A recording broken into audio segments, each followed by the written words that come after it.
Good morning, students. Welcome to our YouTube channel, Abbas Academy. So, in this video, you are going to learn the fifth chapter of your 8th standard history, social and religious reforms. Before starting this chapter formally, I will अभी तक के fourth chapter तक के आपने क्या सीखा कि अंग्रेज आए, अंग्रेज सबसे पहले एज अ ट्रेडर इंडिया में आए. They discover the sea route to India.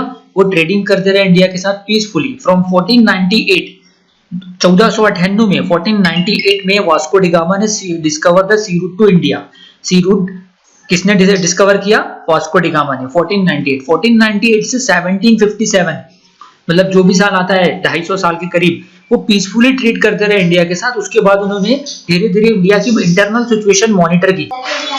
So they observe that the Indians were disunited. तो उसका ही एडवांटेज अंग्रेजों ने लिया और they one by one each regions को हमने थर्ड एंड फोर्थ चैप्टर में देखा. सबसे पहले बंगाल पे अटैक किया. Battle of Plassey was the first battle that fought between the Indians and the Britishers. अंग्रेजों के साथ इंडियंस की जो पहली जंग थी वो बैटल ऑफ प्लासी थी 1757 में हुई. उसमें उन्होंने सिराजुद्दौला को हराया तो उनको कॉन्फिडेंस मिला. उसके बाद धीरे धीरे हर एक रीजन को कैप्चर करते गए, कब्जा करते गए और आखिर में मराठा को भी उन्होंने हरा दिया और इस तरीके से all of mostly part of India पे उन्होंने कब्जा कर लिया. फिर हो गया हमने फोर्थ चैप्टर देखा जो कि आपका फोर्थ चैप्टर क्या था? Struggle of freedom struggle of 1857 यानी कि आजादी के लिए अंग्रेज अब इंडियंस को ये लगा कि उन्होंने बहुत ऑपरेशन हो रहा, उन पे बहुत अत्याचार हो रहा तो इंडियन उठने लगे क्योंकि वो अंग्रेज फार्मर्स का एक्सप्लॉयटेशन करते थे. कमर्शियलाइजेशन ऑफ एग्रीकल्चर उन्होंने इंट्रोड्यूस किया. इसकी वजह से इंडियन फार्मर जॉबलेस हो गया, उसका लैंड भी चला गया, वो बेरोजगार हो गया, फेमाइन आ गया, भुखमरी आ गई इंडिया में. इंडिया की इकोनॉमी तेजी से डिक्लाइन हो रही. तो इंडियंस ने अंग्रेजों के खिलाफ आवाज उठाई. अब फ्रीडम स्ट्रगल ऑफ 1857 में देखा हमने. लेकिन वो वॉर अंग्रेजों के साथ पहली वॉर थी. लेकिन इंडिया बहुत ही कम इंडियंस पे थे, उसमें सिर्फ नॉर्थ इंडियन के लोग ही थे जिसकी वजह से, और वो अच्छी वेल प्लान नहीं थी, उसमें एजुकेटेड इंडियंस का सपोर्ट नहीं था. इस वजह से हमने 1857 का रिवॉल्ट हम हार गए. तो यही कारण के इंडियंस ने मीटिंग करी कि हम हमारी जो बैकवर्डनेस है, why we lost that war of 1857 because we were not educated. Our mostly Indians were not educated. So सब यहाँ से क्या स्टार्ट हुआ कि सोशल एंड रिलीजियस रिफॉर्म्स. तो यहाँ से सोशल एंड रिलीजियस रिफॉर्म के उन्होंने कारण दिखा कि हमारे जो इंडियंस हैं अनएजुकेटेड बहुत ज्यादा है, इलिटरेसी इंडिया में बहुत ज्यादा है, राइट? पढ़े लिखे इंडिया में नहीं है. They have the lot of superstition, blind faiths, etc. So in this chapter हम देखेंगे कि इंडियंस ने रियलाइज किया, the modern educated Indians became aware that the backwardness of the India was due to superstitions, casteism, old custom, class system and lack of critical outlook. अब ये superstitions क्या है? Superstition means अंधविश्वास कि काली बिल्ली चले गई तो अब अभी हमारा अच्छा टाइम नहीं रहेगा, लाइक कास्टिसिज्म है ना, ओल्ड कस्टम एक्सेट्रा. अब एक बात बता दूं कि 1947 में हमको आजादी मिल गई because at that time our leaders were Mahatma Jyotirao Phule, like doctor Ambedkar, Jawaharlal Nehru, Maulana Azad, Sardar Vallabh Bhai Patel. They were all educated. जो जितने भी लीडरों का मैंने अभी नाम गिनाया, they were all well educated and they know how to fight with the Britishers. सो उन्होंने उनके सामने, अंग्रेजों के सामने तलवार लेके नहीं गए, राइट? अगर उनको पता था कि अगर वो उनसे झगड़ा करेंगे लाइक वायलेंस वॉर लड़ेंगे, इसलिए गांधी जी ने क्या नारा दिया? Non violence. गांधी जी हमेशा नॉन वायलेंस का साथ दिए कि अंग्रेजों से अपनी बात मनाओ भूख हड़ताल के जरिए, एजुकेशन के जरिए. तो इस तरीके से हमको आजादी मिली 1947 due to education, due to vidya, due to literacy level has been increase by Indians. More and more Indians aware of how to read and write. So ये सोशल, इस चैप्टर में हम सोशल एंड रिलीजियस रिफॉर्म कैसे आया ये देखेंगे. अब देखो यहाँ पर एक वर्ड है it was necessary to eradicate the flaws and undesirable tendency for the progress of the country. flaws मतलब जो undesirable, गैर जरूरी रस्म रिवाज को उन्होंने खत्म किया.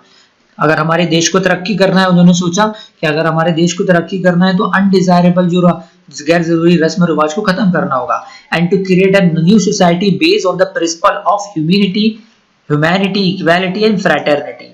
ये हमारे प्रियम्बल में भी है. The educated thinkers started social awareness through the writing to solve the various problems in the society. तो ये जो एजुकेशन थिंकर्स थे उन्होंने लिखना स्टार्ट किया, लोगों को पढ़ाया पहले, तो लोगों को पढ़ना आ गया तो वो न्यूज़पेपर के जरिए लोगों को जागरूक करते रहे, अवेयरनेस इस तरीके से बढ़ा. And the very important the question में क्या हुआ है, come, what do you mean by Indian Renaissance? The Indian Renaissance means the intellectual awakening in the contemporary society is called the Indian Renaissance. Whenever the word re come ना, re means दोबारा, again, मतलब reform यहाँ पे मिला लिया गया कि the reform of the Indian society. इसका कैसे हुआ? क्योंकि intellectual awakening, अकलमंदी से लोग जाग रहे थे. कैसे जागे? Because of education, right? So that is known as the Indian Renaissance.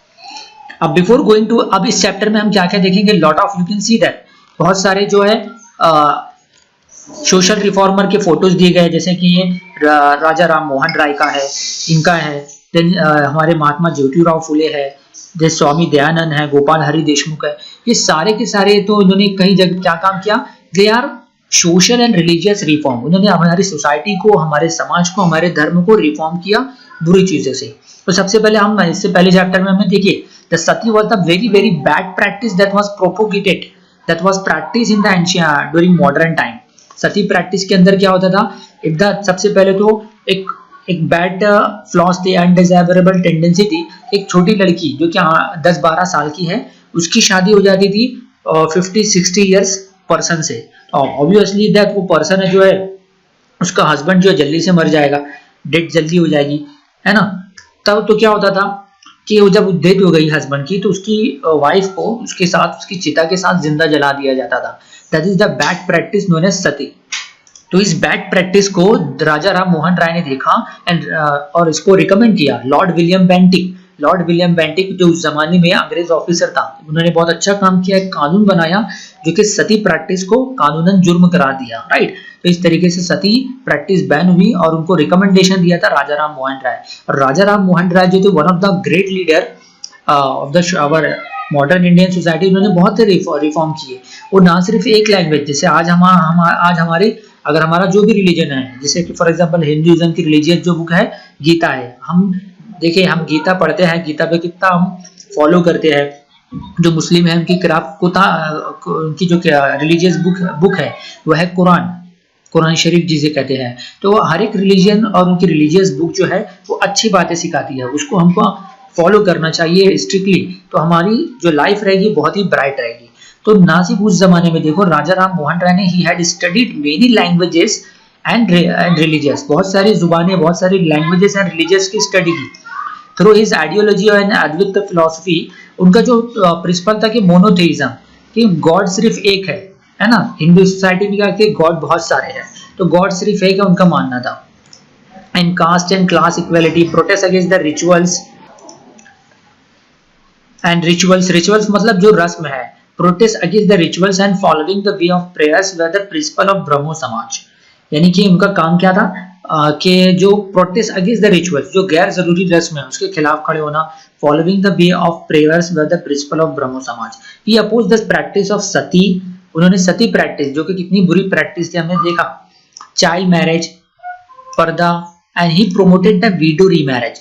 उसके बाद उन्होंने सती को बैन करवाया. और उसके बाद से जैसे कि जो वीडो हो जाएंगे तो उनकी रीमैरिज हो. एंड फीमेल एजुकेशन को बहुत प्रमोट किया उन्होंने, क्योंकि उस जमाने में आज है कि बॉयज एंड गर्ल्स एक ही क्लास में साथ में एजुकेशन हासिल कर रहे हैं, लेकिन उस जमाने में फीमेल्स को, girls were denied to get education. बहुत, क्योंकि एक कहावत है कि इफ, अब हम आगे देखेंगे इसमें हमारे अपने जो महात्मा ज्योतिराव फुले, कि महाराष्ट्र में आप रहते हो तो महाराष्ट्र के हर एक सिटी में आप देखोगे कि महात्मा ज्योतिराव फुले के नाम से या तो सड़क मिलेगा, एरिया मिलेगा, मोहल्ला मिलेगा, या तो उनका स्टैचू मिलेगा, हर एक गांव हो या शहर हो. क्यों हम याद करते हैं महात्मा ज्योतिराव फुले को? क्योंकि Mahatma Jyotirao Phule has established the first girls school in Pune in India. पूरे इंडिया में जो पहला गर्ल्स स्कूल था, लड़कियों का पहला स्कूल था, वो महात्मा ज्योतिराव फुले और उनकी वाइफ के साथ मिलकर, उनकी जो वाइफ थी सावित्रीबाई फुले के साथ मिलकर उन्होंने पहला गर्ल्स स्कूल पुणे में खोला. तो इन्होंने बहुत अच्छा काम किया, इसलिए इसकी ये वजह से हम उनको याद करते हैं, क्योंकि उस जमाने में लड़कियों को विद्या दी नहीं जाती थी. उनको सिर्फ ये माना जाता था कि वो सिर्फ घर का ही काम करे. अब उसके बाद देखते हैं महात्मा ज्योतिराव फुले, सत्य शोधक समाज. सत्य मीन्स ट्रुथ, शोधक मीन्स सर्च, मतलब ट्रुथ को सर्च करना, सच का तलाश करना. क्योंकि उस जमाने में बहुत सी अंधविश्वास थे, गलतियां थी, तो महात्मा ज्योतिराव फुले ने एक जो समाज बनाया, सत्य, सच, शोधक, सच को सर्च करने वाला समाज. Mahatma Jyotirao Phule started the Satya Shodhak Samaj in 1873. Satya Shodhak Samaj worked on the principle of formation on the basis of equality. कि समाज में इक्वालिटी रहे, समाज में सब बराबर है, क्योंकि उस जमाने में क्या होता था, आज भी आप सुनते हो कि दलित को अनटचेबल माना जाता था। इवन दलित के साथ जो अपर कास्ट लोअर कास्ट बहुत चलता था। आज के जमाने में ये कानूनन जुर्म है। हमारे आजादी के बाद कानून बना कि दलित को अगर कोई अनटचेबल कहता है कि तू लोअर कास्ट का है तो ये कानूनन जुर्म है, राइट। तो उनका मेन प्रिंसिपल क्या था कि हर एक समाज हर कोई बराबर है, कोई छोटा नहीं कोई बड़ा नहीं। They advocated the education among the depressed class and women.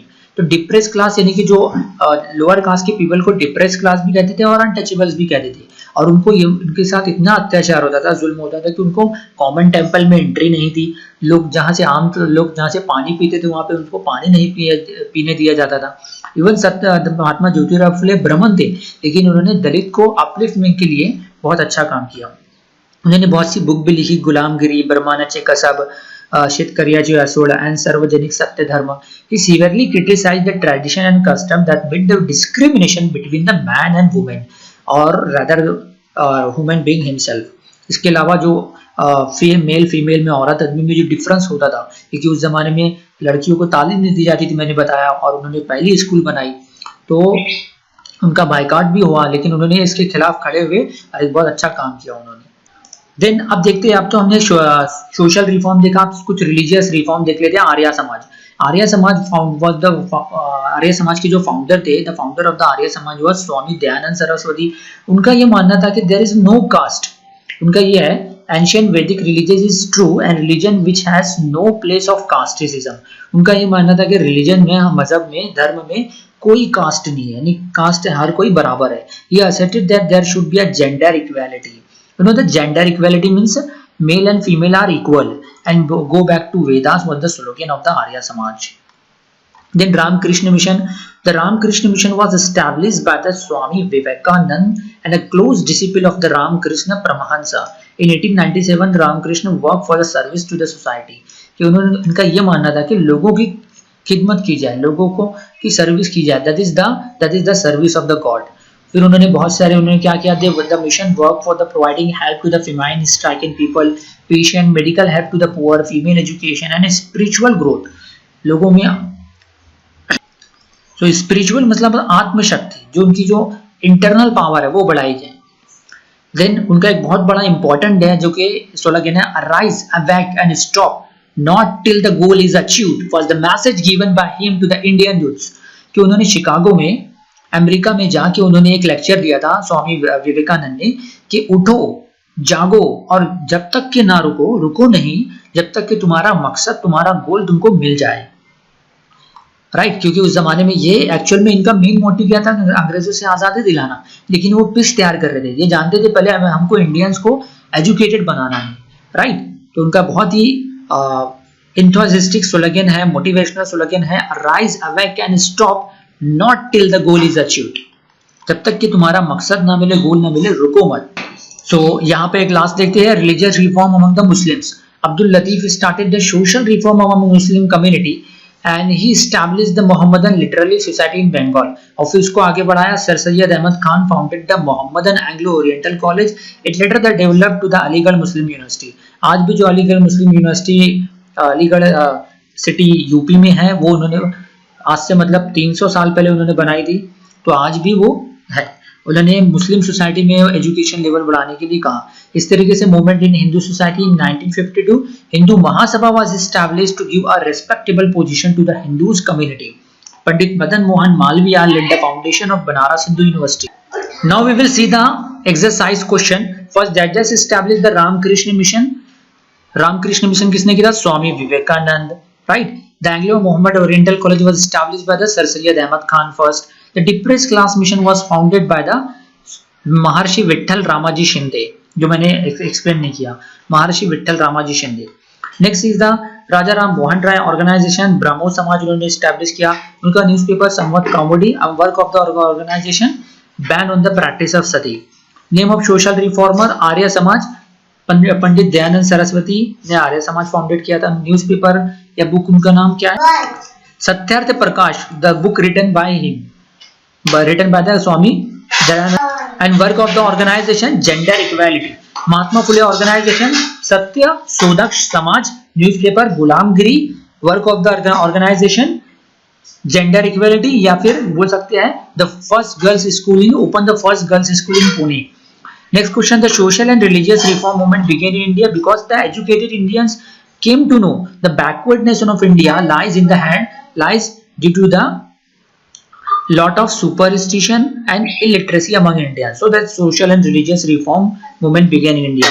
Mahatma Phule conducted a strike of barbers. ये क्यों किया?